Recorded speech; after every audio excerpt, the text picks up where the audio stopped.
ஆக்சுவலாக இன்றைக்கி வந்து சவுக்கு சங்கர் வீடியோ 29 இன்றைக்கி நடந்த சவுக்கு சங்கர் வீடியோவில் வந்து ஒரு 2 முக்கியமான ப்ராப்ளம் இருக்குது. ஒன்று வந்து இந்த மாதிரி இந்த இஷ்யூவில் வந்து வாட்ஸ்அப்லேருந்து தாவக்க நிர்வாகிகள்லாம் ஓடிட்டாங்க, கூட வந்து நிற்கலை, ஆனால் அதிமுகவோட அமைச்சர்கள் எல்லோரும் வந்தாங்க அப்படின்ட்டு கம்பேர் பண்ணுறாரு.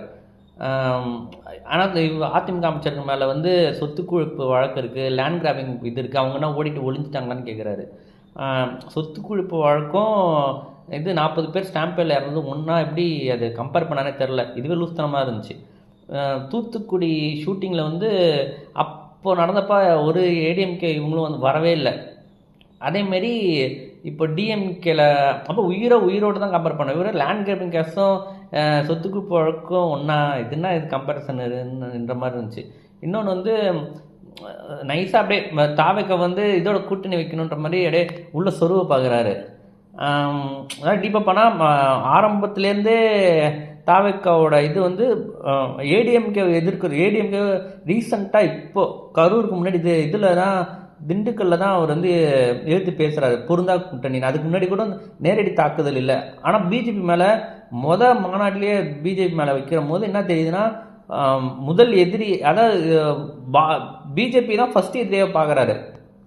அவங்க கூட டிஎம்கே இருக்கும்போது எப்படி இது வைப்பாருன்னு யோசிக்கணும் யார் சவுக்கு. அப்போ என்ன பண்ணோம், இப்படி தான் யோசிக்கணும். ஆக்சுவலாக வந்து இப்போ இருக்கிற நிலையில் வந்து ஏடிஎம்கே வந்து கொஞ்சம் டொக்காக தான் இருக்குது, பவர் கம்மியாக தான் இருக்குது, ஜெயிக்கலாம் முடியாது. அவர் சொல்கிற மாதிரி சும்மா வாதத்துக்கு வேணால் சொல்லலாம். இப்போவும் டிஎம்கே தான் கம்பேரிட்டிவ்லி ஒரு 20% இதில் வந்து அதிகமாக இருக்காங்க, ஓகேவா. அப்போ வந்து பிஜேபிக்கு தமிழ்நாட்டில் வந்து வாக்கு இது இல்லை, வெறும் அதிகார பவர் மட்டும்தான் இருக்குது. அது சென்ட்ரலில் இருக்கிறதால அந்த இடி ரைடு அந்த மாதிரி இருக்கிறதால அதிகார பவரில் இருக்குது, வாக்கு பவரில் கிடையாது. அப்போது அவங்க இது எடப்பாடி வந்து அதை விட்டுட்டு வாக்கில் நீங்கள் போட்டி போடணுன்னா நீங்கள் தாவைக்க இப்போ கூட்டத்தை வச்சு சொல்கிறேன், இது ஓட்டாக மாறல அது. ஆனால் இதை பார்த்து பயப்படுது இது டிஎம்கே இருந்து இந்த பயம் வந்து டிஎம்கே ஜீன்லேயே உண்டு.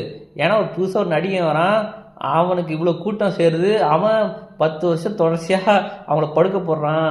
டிஎம்கேன்றது வந்து ஒரு அவங்களுக்கு அது பயம் கொடுக்கும். ஏன்னா எம்ஜிஆர் அதை பண்ணியிருக்காரு, அது தொடர்ச்சியாக அவங்கள அப்போது ஒரு நடிகனோட பவர் என்னன்னா அவங்களுக்கு தெரியும். அதனால சொல்கிறேன், சப்போஸ் இப்போ இப்படி யோசிக்கணும், எடப்பாடி என்ன பண்ணும், சவுக்கு என்ன பேசுதுன்னா, எடப்பாடி பிஜேபியை விட்டு தாவிக்க கூட வருவாருன்னு இப்போ தாவிக்காரங்க கேட்டாங்கன்னா இவர் என்ன சொல்லுவார், அப்படி இப்போ யோசிக்கணும்ல. இந்த பாட்டை மட்டும் கொஞ்சம் ஏற்றுக்க முடியாத மாதிரி இருந்துச்சு, மற்றெல்லாம் ஓகே தான். நாளைக்கு வீடியோ பார்த்து நாளைக்கு என்ன இதில் தப்பு இருக்குன்ற டிஸ்கஸ் பண்ணுவோம்.